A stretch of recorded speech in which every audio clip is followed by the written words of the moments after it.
এই অসাধারণ মাসের শেষে এসে আমরা সবাই হয়তো এই চিন্তায় বিভোর যে আমাদের ইবাদত, আমাদের উপাসনা কি যথেষ্ট ছিল? আল্লাহ কি আমাদের নামাজে, ভোরে ঘুম থেকে ওঠা আর মনোযোগ দেবার, তার প্রতি যথাযথ দুয়ার ক্ষেত্রে অলসতাগুলো উপেক্ষা করবেন? আমাদের অর্জনের অনুভূতিও হচ্ছে, আবার একই সাথে অনুশোচনাও করছি যে সময়ের যথাযথ সদ্ব্যবহার হয়তো করিনি।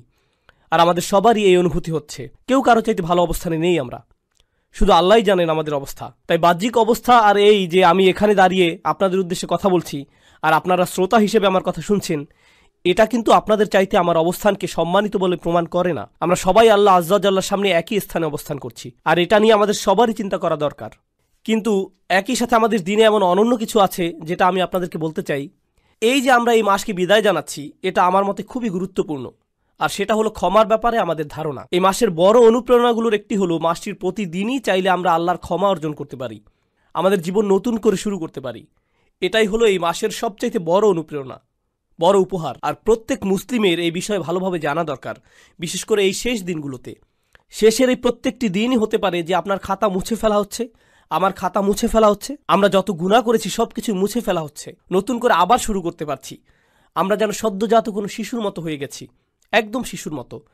যদি আমরা এই শেষ কিছু দিনের, বিশেষ করে শেষ কিছু রাতগুলোর সঠিক সদ্ব্যবহার করতে পারি, আমাদের এই দৃষ্টিভঙ্গি হওয়া উচিত। কিন্তু একই সাথে দেখতে হবে যে কোরআনে শাস্তিপ্রাপ্ত প্রচুর মানুষের আলোচনা করা আছে। কোরআন ভর্তি জাহান্নামের বর্ণনা।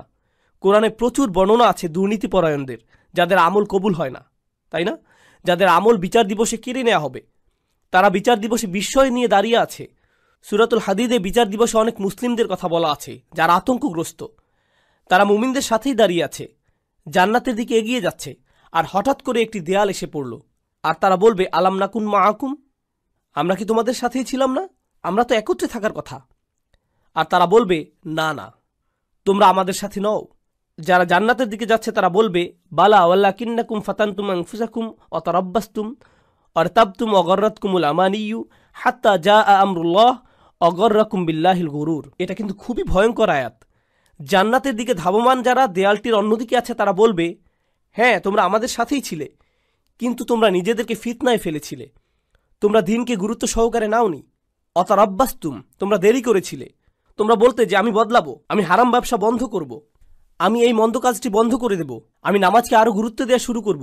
কিন্তু তোমরা শুধু দেরিই করছিলে, পরে করব, আরেকটু আনন্দ করে নেই। যতদিন বসন্তকাল চলছে, এরপর সিরিয়াস হয়ে যাব। এই জিনিসটি শেষ হলে আমার সন্তানগুলোকে বিয়ে দেওয়ার পর আমি হারাম ব্যবসা ছেড়ে দেব। এসব যা কিছুই ছিল, যত অজুহাতই ছিল, তোমরা শুধু মুলতবি করতে। সেই মানুষগুলো পেছনের লোকদের বলবে, হ্যাঁ আমরা একসাথে নামাজ পড়তাম, আমরা একই এলাকায় থাকতাম, আমরা একে অপরকে সালাম দিতাম, ঈদেও একে অপরকে সাহায্য করতাম, কিন্তু দেখো তোমরা নিজেদেরকে ফিতনায় ফেলেছিলে।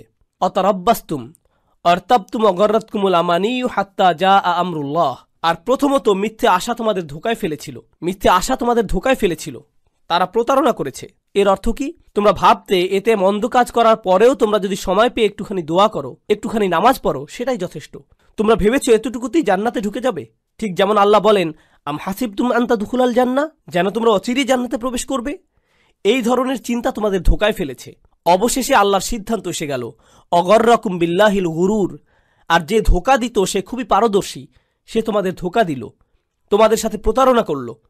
তোমরা একেবারেই নিশ্চিত ছিলে যে জান্নাতের গ্যারান্টি পেয়ে গেছো। এই আয়াতগুলো কোরআনে আছে, সেগুলো বেশ ভয়ানক। তো এই ক্ষমা চাবার মাসে যে আমরা আছি, আমরা কি উপায়ে বিভ্রান্তিহীন মানুষ হতে পারি? আমরা কিভাবে নিশ্চিতভাবে জানতে পারি যে আমরা সঠিক পথেই যাচ্ছি, যে আমরা আসলে আল্লাহর ক্ষমা ভিক্ষা চাচ্ছি? আর একদিকে আপনারা যদি শুধু এই ধরনের আয়াতই পড়েন, তবে আপনি পুরোপুরি বিষণ্ণগ্রস্ত হয়ে যাবেন যে যাই করি না কেন কিছুই যায় আসে না। আমি জানিও না বিচার দিবসের দেয়ালটি কি ঠিক দিকে থাকবে নাকি ভুল দিকটায়। আমি জানি না আমার তাওবা কি আসলে আন্তরিক নাকি কৃত্রিম। আমি জানি না। তাহলে কিভাবে জানতে পারি? কোরআনের একটি স্থান নিয়ে এত আলিম কথা বলেছেন, কোরআনের এত স্পেশালিস্ট মুতাদাব্বিরিন এটা নিয়ে কথা বলেছেন যে এই স্থানে আল্লাহর ক্ষমাপ্রাপ্তির বিষয়টা সবচেয়ে বিস্তারিতভাবে আলোচনা করা হয়েছে। ইসলামে ক্ষমার দর্শনের পুরো বিষয়টি ব্যাপকভাবে একটি স্থানে আলোচিত হয়েছে। আর আমি এখান থেকে কিছু জিনিস প্রথমে আমার নিজের জন্য, এরপর সবার উদ্দেশ্যে আলোচনা করছি। যেমন এই খুতবার শুরুতেই বলেছি যে আমাদের সবার জন্যই এই আলোচনা। এই আয়াতগুলো সম্পর্কে আমি আপনাদের বলেছি, এর মানে এই নয় যে আমার এগুলোর দরকার নেই, এমন নয় যে আমি জান্নাতের গ্যারান্টি পেয়ে গেছি, আপনারা এখনো পাননি, বরং আমাদের সবার অবস্থা একই। এখানে আল্লাহ তাদের সম্পর্কে বলছেন যারা ইসলাম সম্পর্কে কথা বলে।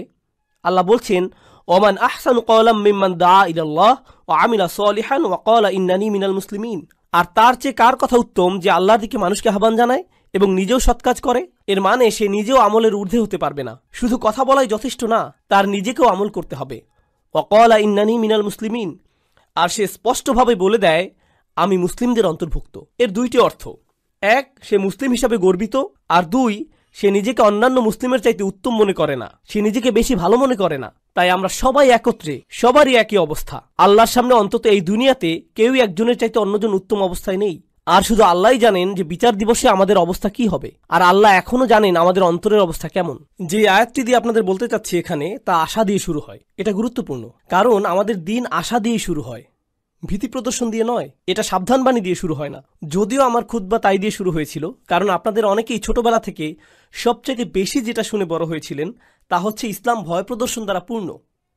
আমাদের দিনে অনেক ভয় দেখানো হয়েছে, এটা করলে আল্লাহ তোমাকে ধরবে।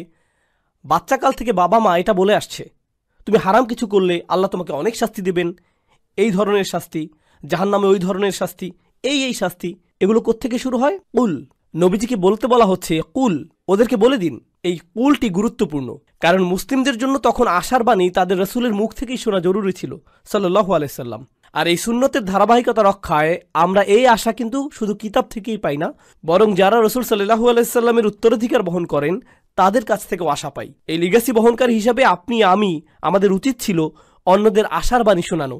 এই কুল শব্দের মধ্যেই, এই কুল শব্দটির মধ্যেই এই বিষয়টা সন্নিহিত। কুল ইয়া ইবাদিয়াল্লাযীনা আসরাফু আলা আনফুসিহিম, তাদেরকে বলে দিন আমার বান্দারা, আমার দাস, আমার বান্দা যারা নিজেদের বিরুদ্ধে চলে গিয়েছ। আরবিতে ইসরাফ মানে সীমা অতিক্রম করা, উচিতের বাইরে চলে যাওয়া। যদি আপনি বেশি খেয়ে খাবার গলা পর্যন্ত চলে এসেছে এমন অবস্থা হয়, তাহলে আপনি খাদ্য গ্রহণে ইসরাফ করেছেন, বেশি খেয়ে ফেলেছেন। যেখানে বেশি খরচ করা উচিত নয় সেখানে অতিরিক্ত খরচ করে ফেললে আপনি খরচে ইসরাফ করেছেন। প্রতিশোধ নিতে গিয়ে কারো উপরে চরের বিপরীতে যদি 10 গুণ চর দিয়ে বসেন, তাহলে আপনি প্রতিশোধ গ্রহণে ইসরাফ করলেন। ইসরাফ মানে বাড়াবাড়ি করে ফেলা। আল্লাহ বলছেন আমার বান্দারা যারা নিজেদের বিরুদ্ধে বাড়াবাড়ি করে ফেলেছ, তারা অনেক ক্ষেত্রে যা করার তার চাইতে বেশি করে ফেলেছে। কিন্তু আল্লাহ বলেননি ইসরাফ কোন ক্ষেত্রে, সম্পদের ইসরাফ নাকি কথাবার্তার ইসরাফ নাকি গাফলতির ইসরাফ। ইসরাফটা কিসের এখানে, বাড়াবাড়ি কোথায় হয়েছে? আল্লাহ এটা নির্দিষ্ট করেননি, কারণ আমরা অনেক কিছুতেই বাড়াবাড়ি করি। আপনি অতিরিক্ত অলস হতে পারেন, আপনি বাড়াবাড়িভাবে রাগী হতে পারেন, আপনি অতিরিক্ত লোভী হতে পারেন, আপনি অনেক কিছুতেই বাড়াবাড়ি করতে পারেন, অনেক কিছুতে অতিরিক্ত করতে পারেন। আর আল্লাহ বলছেন তোমরা যেই বাড়াবাড়ি করে ফেলেছো নিজেদের বিরুদ্ধে, এটা আরেকটা জিনিস। আল্লাহ কিন্তু বলতে পারতেন ইয়া ইবাদিয়াল্লাযীনা আযলামু, যারা পাপ করেছো, যারা ইরতাকাবু সাইয়্যাতু, পাপ কাজ সংগ্রহ করেছো। না, বরং বললেন আসরাফু আলা আনফুসিহিম। এটা কি ইঙ্গিত দিচ্ছে? ইসরাফ হয় যখন কেউ নিজের জন্য বেশি বেশি চায়, আর নিজের জন্য বেশি চাবার কারণে আপনি ভাবছেন এটার ফলে আপনি বেশি কিছু পাবেন। আর আল্লাহ এই আয়াতের বাস্তবতা বলছেন, তিনি বললেন আসরাফু আলা আনফুসিহিম, তিনি লি আনফুসিহিম বলেননি। তিনি বলেছেন তোমরা নিজেদের বিরুদ্ধে বাড়াবাড়ি করেছো, নিজের জন্য করনি। তুমি ভাবছিলে তুমি গিয়ে সীমা অতিক্রম করেছো কারণ এতে তোমার জন্য কিছু থাকবে, কিন্তু বাস্তবতা হলো প্রত্যেকবার এমনটা করার সময় এটা তোমার বিরুদ্ধেই গিয়েছে। আলা আনফুসিহিম লা তাকনাতু মির রাহমাতিল্লাহ। তুমি যদি এটা মেনে নাও আর আমিও যদি মেনে নেই যে আমরা কিছু জিনিস বাড়াবাড়ি করেছি, কিছু জিনিসের সীমা অতিক্রম করেছি, তাহলে আল্লাহ বলছেন কোনোভাবেই আশাহত হইও না। এটা হলো সিদ্দাতুল ইয়াইস আল কুনুত, সিদ্দাতুল ইয়াইস, প্রচণ্ড হতাশা, খুবই বিষণ্ণতা। এখানে কি শিখতে পারছি? গুনাহ, মন্দ কাজ, এগুলো আমাদেরকে হতাশ করে দেয়।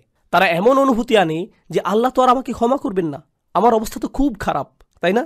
ক্ষমা চাবার অর্থটাই বা আর কি? আমি কি করছি জানেন? আমি কি কি কাজ করি সেগুলো জানেন? আপনি না জানলেই ভালো ভাই, আমি খুবই খারাপ। আর এই সময় ভাবছেন এই সময় এসে ক্ষমা চাবার মানেটাই বাকি। আর আল্লাহ জানেন এই চিন্তাগুলো ও সব মন্দ কাজের থেকে উৎপন্ন হয়। আবার কেউ বলে ক্ষমা চাওয়া নিয়ে আমি আর ভাবতে পারবো না। আসলে যারা ভালো মানুষ তারা তো ইস্তেগফার ইত্যাদি করে, আমি তো অনেক অনেক খারাপ কাজের মধ্যে জড়িত। তাছাড়া এসব থেকে দূরে থাকবো সেটাও না, একেবারেই আশাহীন হয়ে যাও। তাছাড়া এসব থেকে দূরে থাকবো সেটাও আপাতত হচ্ছে না। আল্লাহ বলছেন লা তাকনাতু মির রাহমাতিল্লাহ, নিজেদেরকে আলাদা করে ফেলো না, আশাহত হয়েও না, একেবারেই আশাহীন হয়ে যেও না আল্লাহর ভালোবাসা, যত্ন আর ক্ষমা থেকে। আল্লাহ তোমাকে ভালোবাসা বন্ধ করেননি, তোমার খেয়াল রাখাও বন্ধ করেননি। এমন কখনোই না যে আল্লাহ তোমার প্রতি ক্ষমা দেখাতে আর আগ্রহী নন, এমন কিছুই না। আপনি নিজেকে বলেন আল্লাহ মনে হয় আমাকে শাস্তি দিতেই চান। না, এটা আপনার ধারণা, আল্লাহ বলেননি, আপনিই বলছেন। আল্লাহ কোরআনে কখনোই বলেন না যে আপনাকে শাস্তি দিতে চান, বরং তিনি উল্টোটাই বলেন মা ইয়াফআলুল্লাহু বিআযাবিকুম, আপনাকে শাস্তি দিয়ে আল্লাহর কী লাভ? তিনি কেন শাস্তি দেবেন আপনাকে? হুবহু এটাই বলেছেন আল্লাহ। দেখুন, কিছুদিন আগেই অসাধারণ এক হাদিস পড়েছি, এটা আমার দৃষ্টিভঙ্গি একেবারেই বদলে দিয়েছে। আপনাদেরকে এটা আগেও বলেছি যে আল্লাহ আমাদের সকলের জন্যই জান্নাতে ঘর বানিয়েছেন, প্রত্যেকটি মানুষের জন্যই, মুসলিম বলেন অমুসলিম বলেন সবাই, আমাদের প্রত্যেকের জন্যই জান্নাতে একটি বাড়ি বানানো আছে, আমাদের জন্যই অপেক্ষা করছে, একটি পরিবার অপেক্ষা করছে সেখানে। কেউ কেউ পরিবার বলতে বোঝেন যে তিনি আপনার আর আপনার পরিবারের জন্য জান্নাতের গ্যারান্টি আগেই দিয়ে রেখেছেন। শুধু কিছু মানুষ যেতেই চায় না, কিছু মানুষ জান্নাতেই যেতে চায় না, আর তাই জান্নাতে অনেক খালি বাসা পড়ে থাকবে যখন মানুষজন যাবে।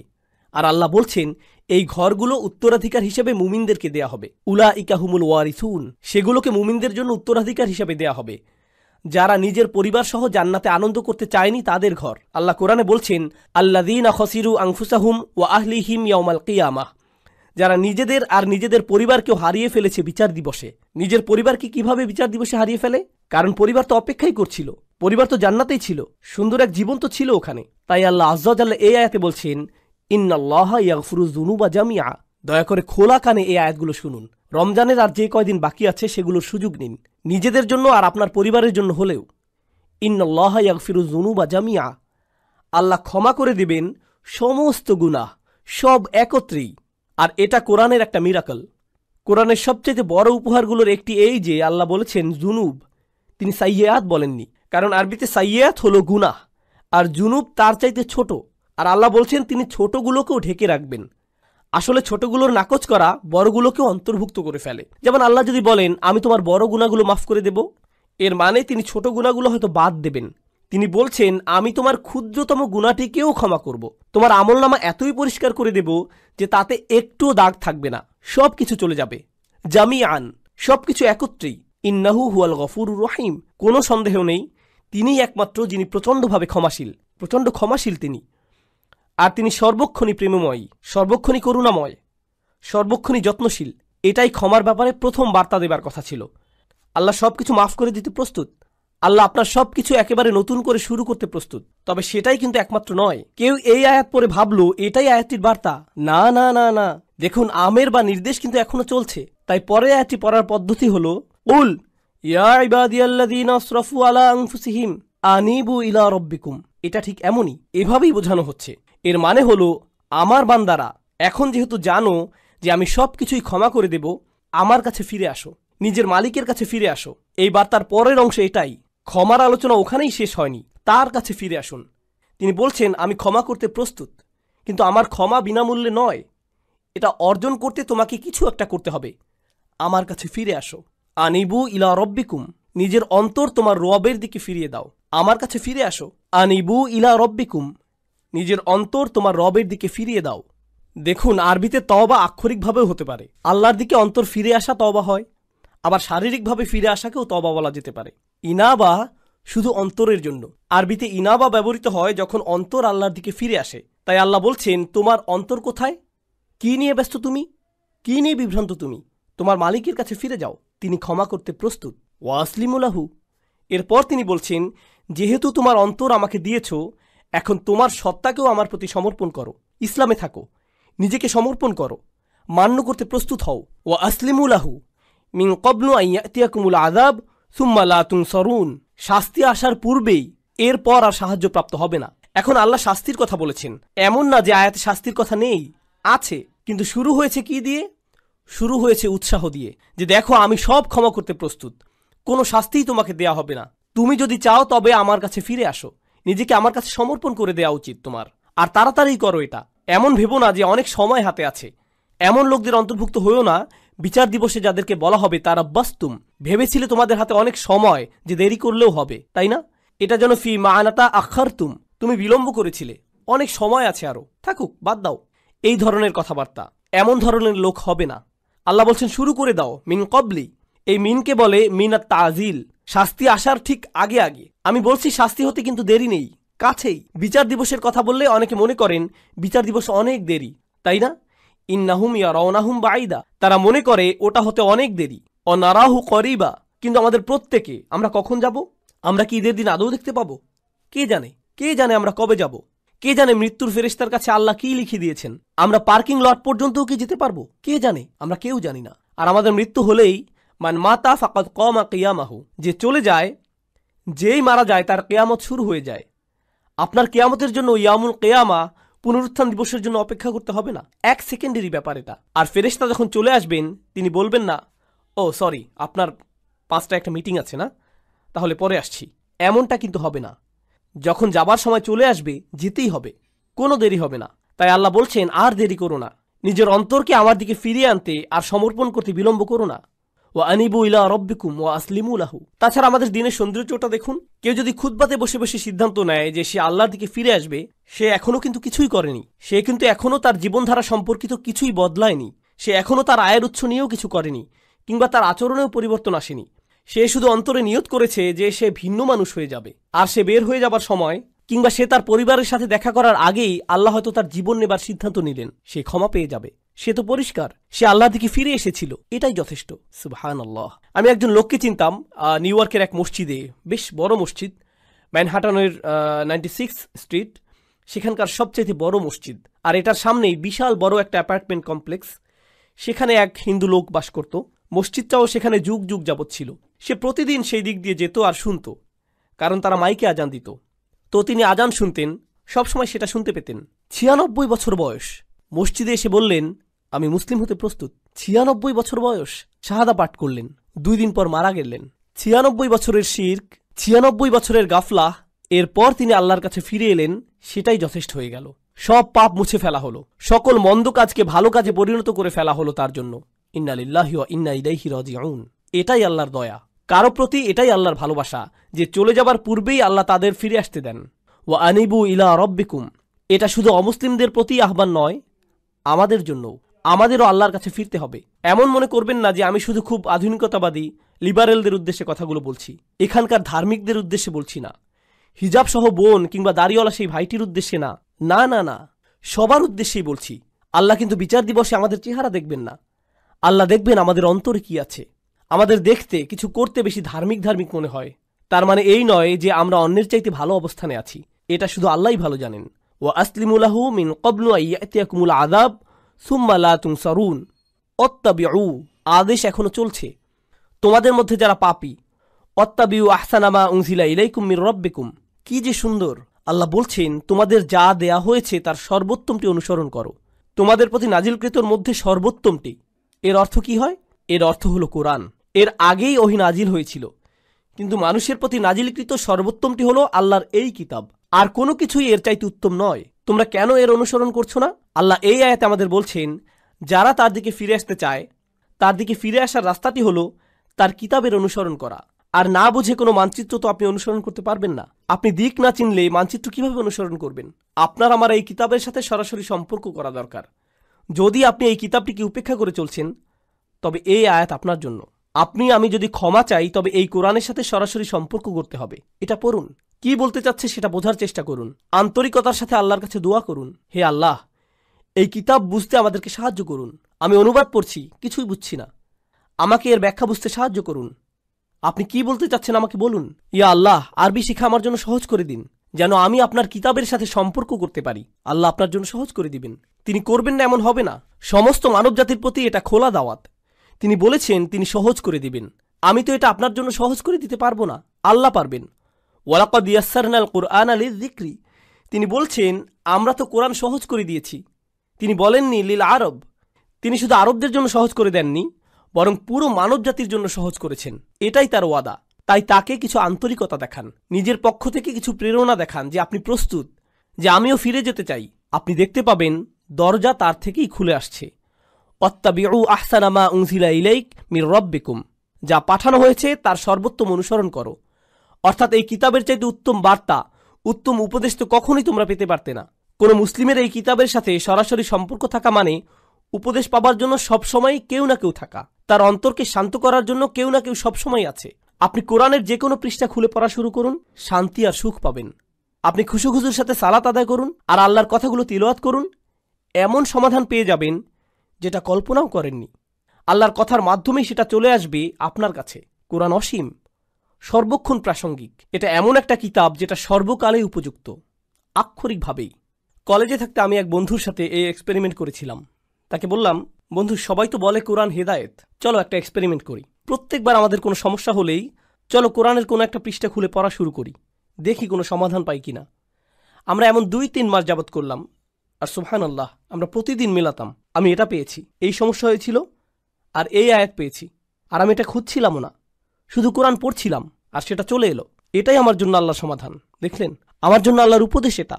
সুবহানাল্লাহ, কি অসাধারণ ব্যাপার। এমনই তো হবার কথা ছিল।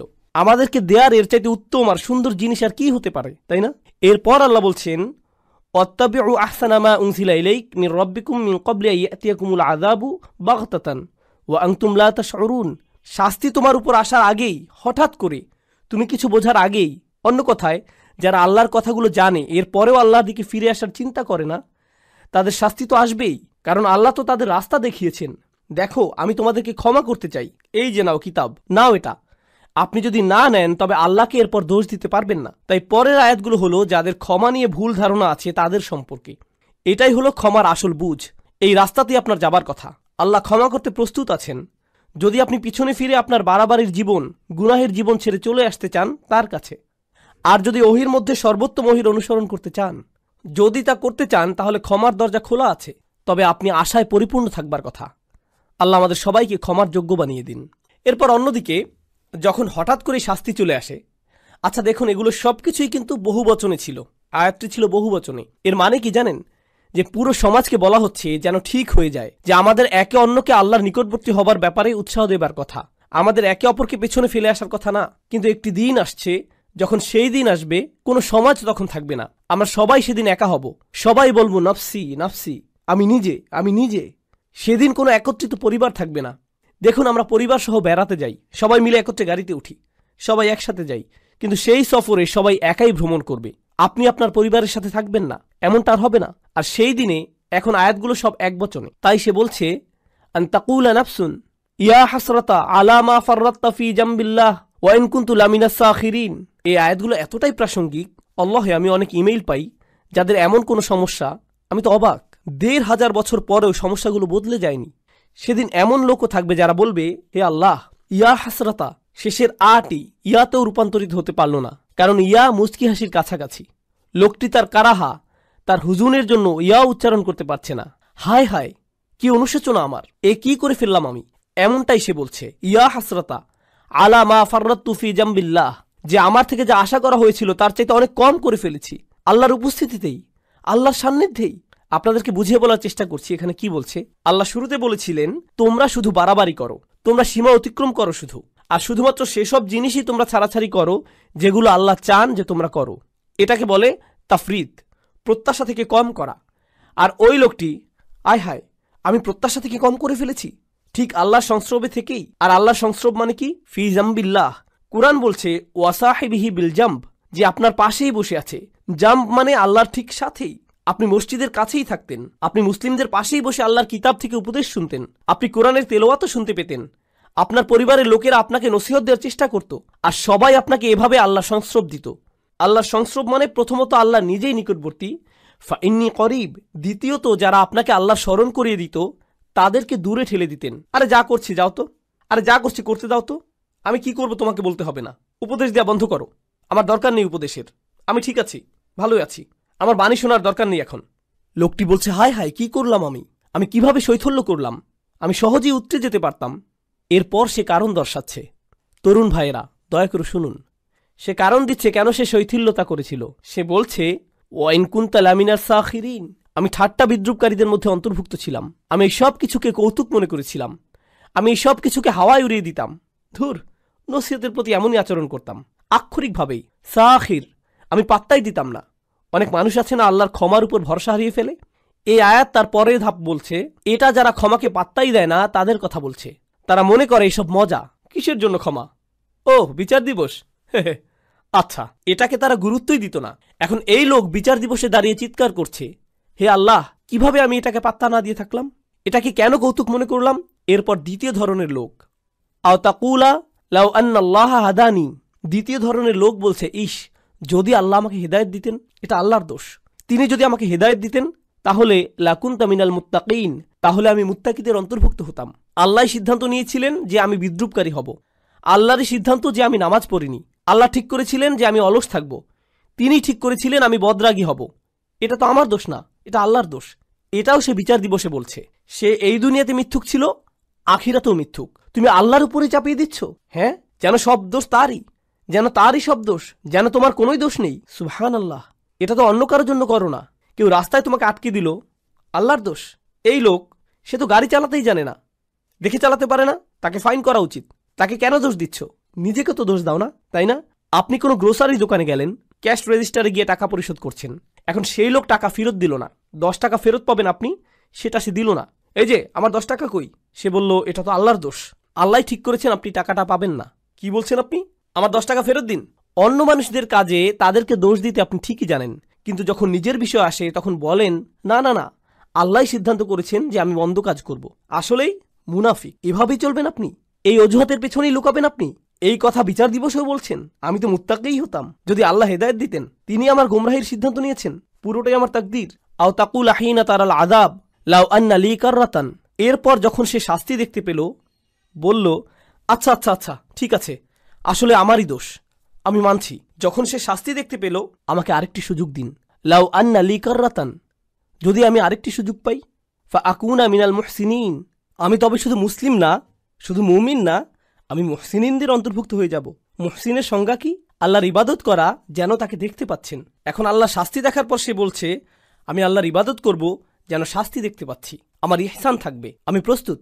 ইয়া আল্লাহ, আমাকে একবার ফেরত পাঠান, আমি খুব ভালো হয়ে যাব, আমি বদলাতে একদম রাজি আছি, শুধু একটা সুযোগ দিন, আপনি তো আর রহমান, আমাকে তো সুযোগ দিবেন। এই ধরনের কথাগুলো মানুষেরা বলবে, এসব অজুহাত তারা দেবে, কারণ ক্ষমা পাওয়ার মানে কি তারা বুঝতেই পারেনি। আর আল্লাহ তাদের কি উত্তর দেবেন? খুতবা শেষ করতে করতে বলছি, বালা, না না না, বরং উল্টো।